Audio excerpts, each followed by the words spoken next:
On a rainy Saturday in San Francisco, over 130,000 residents plunged into darkness.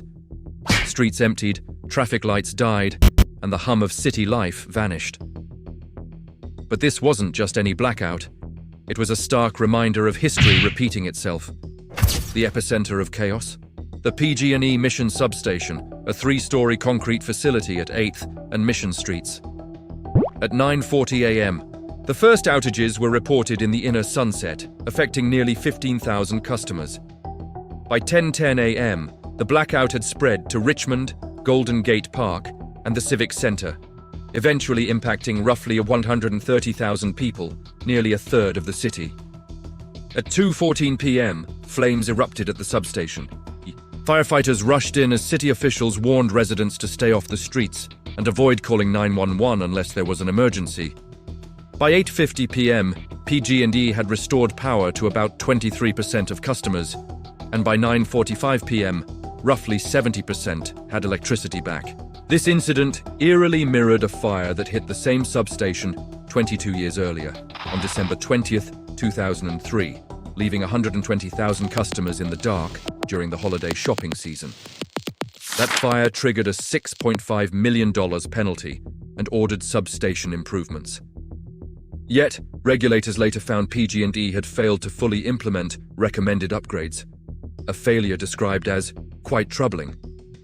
San Francisco Mayor Daniel Lurie urged calm, emphasizing safety as the city navigated gridlock and darkened streets. District 5. Supervisor Bilal Mahmood called the outage unacceptable, pledging further investigations. Residents, caught between sudden darkness and halted transit systems, described the scene as surreal. Traffic lights dead at major intersections, BART stations closed, and Muni trains stalled underground. Thousands of commuters were stranded. Shoppers abandoned carts mid-aisle, and the city's heartbeat slowed. Autonomous ride-sharing service. Waymo paused operations, highlighting just how interwoven the city is with electricity and technology. PG&E spokesperson Tamar Sarkisian reported steady progress in restoring power, but the cause remained under investigation. Historian and energy analyst Jackson Van der Beeken noted the striking repetition of past failures, citing 1996 and 2003 fires that exposed the utility's repeated negligence.